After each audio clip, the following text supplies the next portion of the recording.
सभी सज्जन प्रेमियों और श्रोताओं को तहे दिल से आप सभी को प्रणाम। इससे पहले जो विषय आया था उसमें भगवान श्री कृष्ण ने शरीर व जीव के विषय में जानकारी देते हुए हमारा मार्गदर्शन किया। आज का हमारा विषय गीता जी के अध्याय नंबर 2 के श्लोक नंबर 12 और 13 को बड़े विवेक से समझने की कोशिश करेंगे। दास का अनुरोध है कि अभी तक अगर आपने इस चैनल को सब्सक्राइब नहीं किया है तो कृपया बिना देर किए चैनल को सब्सक्राइब करें और आज के विषय को पूरा सुने। आधा अधूरा सुनना ही हमारे लिए आगे चलकर घातक होता है। हमें हमारे जीवन में उस परमपिता परमेश्वर के लिए भी थोड़ा समय निकाल लेना चाहिए। दास को अच्छी तरह से मालूम है कि आप अपने जीवन काल में बड़े ही बिजी रहते हो, इसलिए आपके पास में समय का अभाव होता है। इसीलिए आप सभी सज्जन प्रेमियों के लिए यह चैनल बनाने की आवश्यकता पड़ी। आप इसे चलते फिरते, घर ऑफिस, सुबह शाम कभी भी समय निकालकर सुन सकते हैं। श्रीमद् भगवद गीता जी में भगवान श्री कृष्ण के अनमोल वचन जीव कल्याण के लिए आप जी को जरूर सुनना चाहिए। तो आइए समझते हैं आगे के श्लोक को। न त्वेवाहम जातु नासन न त्वम नेमे जनाधिपा न चैव न भविष्यामः सर्वे वयमतः परम। भगवान श्री कृष्ण अर्जुन को समझाते हुए आगे बताते हैं कि किसी काल में मैं नहीं था और तू नहीं था, तथा यह राजा लोग नहीं थे, यह बात भी नहीं है। और इसके बाद भविष्य में मैं, तू और राजा लोग हम सभी नहीं रहेंगे, यह बात भी नहीं है। इस श्लोक में परमात्मा और जीवात्मा के साधर्म्य का वर्णन है। भगवान कहते हैं कि मैं कृष्ण रूप से, तू अर्जुन रूप से तथा सब लोग राजा रूप से पहले भी नहीं थे और आगे भी नहीं रहेंगे, पर सत्ता रूप से हम सब पहले भी थे और आगे भी रहेंगे। तात्पर्य है कि मैं, तू तथा राजा लोग ये तीनों शरीर को लेकर तो अलग अलग हैं, पर सत्ता को लेकर एक ही हैं।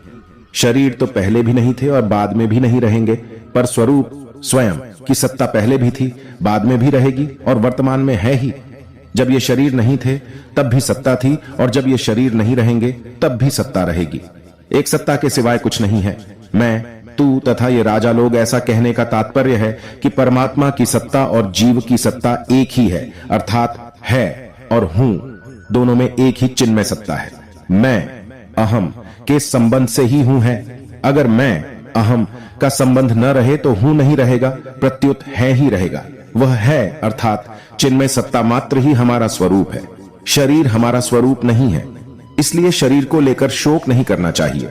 भूतकाल और भविष्य काल की घटना जितनी दूर दिखती है उतनी ही दूर वर्तमान भी है। जैसे भूत और भविष्य से हमारा संबंध नहीं है, ऐसे ही वर्तमान से भी हमारा संबंध नहीं है। जब संबंध ही नहीं है तो फिर भूत, भविष्य और वर्तमान में क्या फर्क हुआ? ये तीनों काल के अंतर्गत हैं, जबकि हमारा स्वरूप काल से अतीत है। काल का तो खंड होता है, पर स्वरूप सत्ता अखंड है। शरीर को अपना स्वरूप मानने से ही भूत, भविष्य और वर्तमान में फर्क दिखता है। वास्तव में भूत, भविष्य और वर्तमान विद्यमान है ही नहीं। अनेक युग बदल जाएं तो भी जीव बदलता नहीं, वह का वह ही रहता है, क्योंकि वह परमात्मा का अंश है। परंतु शरीर बदलता ही रहता है, क्षण मात्र भी वह नहीं रहता। अब समझते हैं श्लोक नंबर 13 को। देहिनोस्मिन् यथा देहे कौमारम यौवनम जरा तथा देहांतर प्राप्तिर धीरस्तत्र न मुह्यति। देहदारी के इस मनुष्य शरीर में जैसे बालकपन, जवानी और वृद्धावस्था होती है, ऐसे ही दूसरे शरीर को प्राप्ति होती है। उस विषय में धीर मनुष्य मोहित नहीं होता। देहिनोस्मिन् यथा देहे कौमारम यौवनम जरा।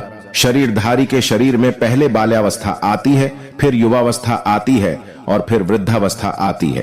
तात्पर्य है कि शरीर में कभी एक अवस्था नहीं रहती, उसमें निरंतर परिवर्तन होता रहता है। यहाँ शरीरधारी के इस शरीर में ऐसा कहने से सिद्ध होता है कि जीव अलग है और शरीर अलग है।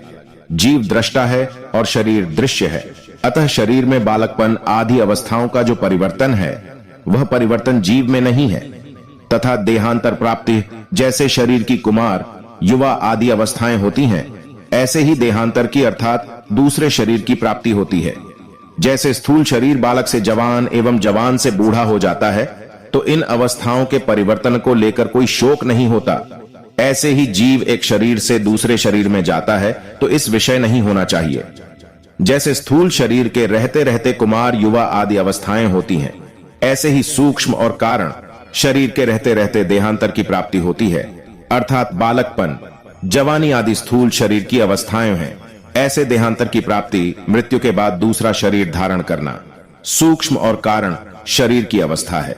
स्थूल शरीर के रहते रहते कुमार आदि अवस्थाओं का परिवर्तन होता है, यह तो स्थूल दृष्टि है। सूक्ष्म दृष्टियों देखा जाए तो अवस्थाओं की तरह स्थूल शरीर में भी परिवर्तन होता रहता है।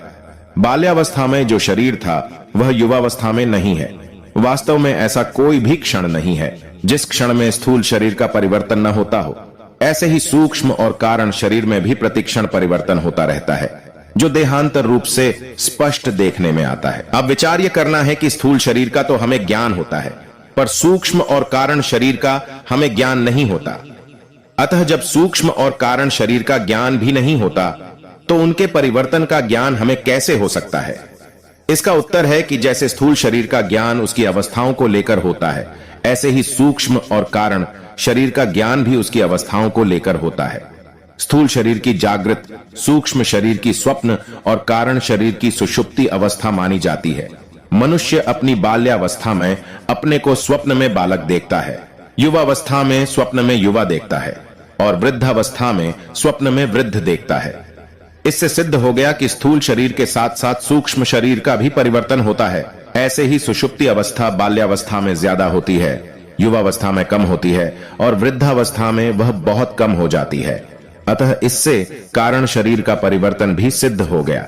दूसरी बात, बाल्यावस्था और युवावस्था में नींद लेने पर शरीर और इंद्रियों में जैसी ताजगी आती है, वैसी ताजगी वृद्धावस्था में नींद लेने पर नहीं आती। अर्थात वृद्धावस्था में बाल्य और युवा अवस्था जैसा विश्राम नहीं मिलता। इस रोते से भी कारण शरीर का परिवर्तन सिद्ध होता है। जिसको दूसरा देवता, पशु, पक्षी आदि का शरीर मिलता है, उसको उस शरीर में देहाध्यास के कारण मैं यही हूं ऐसा अनुभव होता है, तो यह सूक्ष्म शरीर का परिवर्तन हो गया। ऐसे ही कारण शरीर में स्वभाव, प्रकृति रहता है, जिसको स्थूल दृष्टि से आदत कहते हैं।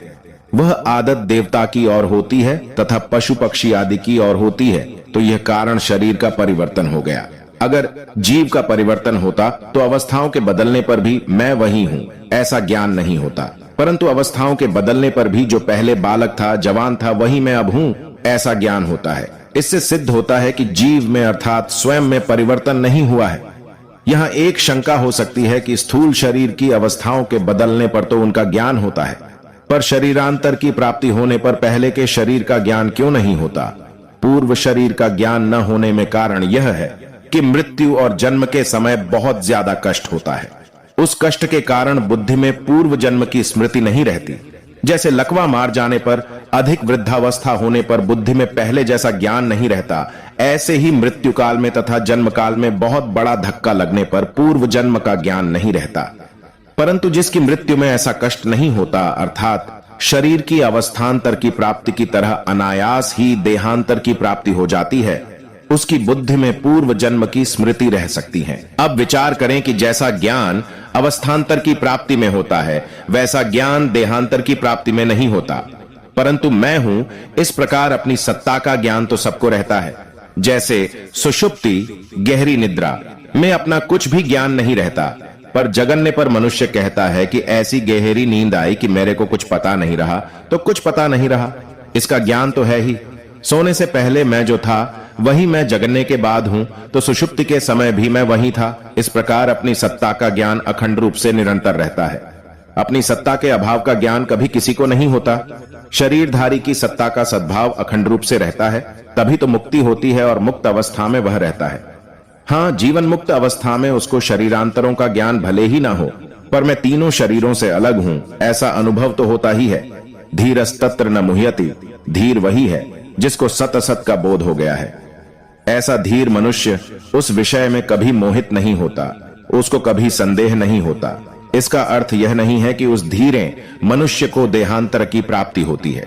ऊंच नीच योनियों में जन्म होने का कारण गुणों का संग है, और गुणों से संबंध विच्छेद होने पर धीर मनुष्य को देहांतर की प्राप्ति हो ही नहीं सकती। यहां तत्र पद का अर्थ देहांतर प्राप्ति के विषय में नहीं है, प्रत्युत देह देही के विषय में है। तात्पर्य है कि देह क्या है, देही क्या है, परिवर्तनशील क्या है, अपरिवर्तनशील क्या है, अनित्य क्या है, नित्य क्या है, असत क्या है, सत क्या है, विकारी क्या है, अविकारी क्या है, इस विषय में वह मोहित नहीं होता। देह और देही सर्वथा अलग हैं, इस विषय में उसको कभी मोह नहीं होता। उसको अपनी असंगता का अखंड ज्ञान रहता है। परिशिष्ट भाव शरीर कभी एक रूप रहता ही नहीं और सत्ता कभी अनेक रूप होती ही नहीं। शरीर जन्म से पहले भी नहीं था, मरने के बाद भी नहीं रहेगा, तथा वर्तमान में भी वह प्रतिक्षण मर रहा है। वास्तव में गर्भ में आते ही शरीर के भरने का क्रम परिवर्तन शुरू हो जाता है। बाल्यावस्था मर जाए तो युवावस्था आ जाती है, युवावस्था पर जाए तो वृद्धावस्था आ जाती है, और वृद्धावस्था मर जाए तो देहांतर अवस्था अर्थात दूसरे शरीर की प्राप्ति हो जाती है। ये सब अवस्थाएं शरीर की हैं। बाल, युवा और वृद्ध ये तीन अवस्थाएं स्थूल शरीर की हैं, और देहांतर की प्राप्ति सूक्ष्म शरीर तथा कारण शरीर की है। परंतु स्वरूप की चिन्मय सत्ता इन सभी अवस्थाओं से अतीत है। अवस्थाएं बदलती हैं, स्वरूप वही रहता है। इस प्रकार शरीर विभाग और सत्ता विभाग को अलग अलग जानने वाला तत्वज्ञ पुरुष कभी किसी अवस्था में भी मोहित नहीं होता। जीव अपने कर्मों का फल भोगने के लिए अनेक योनियों में जाता है, नरक और स्वर्ग में जाता है। ऐसा कहने मात्र से सिद्ध होता है कि 84 लाख योनियां छूट जाती हैं, स्वर्ग और नरक छूट जाते हैं, पर स्वयं जीव वही रहता है। योनियां शरीर बदलती हैं, जीव शरीरी नहीं बदलता। जीव एक रहता है, तभी तो वह अनेक योनियों में अनेक लोकों में जाता। जो अनेक योनियों में जाता है वह स्वयं किसी के साथ लिप्त नहीं होता, कहीं नहीं फंसता। अगर वह लिप्त हो जाए, फंस जाए, तो फिर 84 लाख योनियों को कौन भोगेगा? स्वर्ग और नरक में कौन जाएगा? मुक्त कौन होगा? जन्मना और मरना हमारा धर्म नहीं है, प्रत्युत शरीर का धर्म है। हमारी आयु अनादि और अनंत है, जिसके अंतर्गत अनेक शरीर उत्पन्न होते और मरते रहते हैं। जैसे हम अनेक वस्त्र बदलते रहते हैं, पर वस्त्र बदलने पर हम नहीं बदलते, प्रत्युत वे के वे ही रहते हैं। गीता दूसरे अध्याय का 22वां श्लोक। ऐसे ही अनेक योनियों में जाने पर भी हमारी सत्ता नित्य निरंतर ज्यों की त्यों रहती है। तात्पर्य है कि हमारी स्वतंत्रता और असंगता स्वतः सिद्ध है। हमारा जीवन किसी एक शरीर के अधीन नहीं है। असंग होने के कारण ही हम अनेक शरीरों में जाने पर भी वही रहते हैं, पर शरीर के साथ संग मान लेने के कारण हम अनेक शरीरों को धारण करते रहते हैं। माना हुआ संग तो टिकता नहीं, पर हम नया नया संग पकड़ते रहते हैं। अगर नया संग न पकड़ें तो मुक्ति, असंगता, स्वाधीनता स्वतः सिद्ध है। आज का विषय यहीं समाप्त होता है। आने वाले समय में और हम आपके पास ज्ञान की अच्छी अच्छी बातें लेकर आएंगे। कैसा लगा आज का विषय? कमेंट बॉक्स में अपनी राय जरूर लिखें।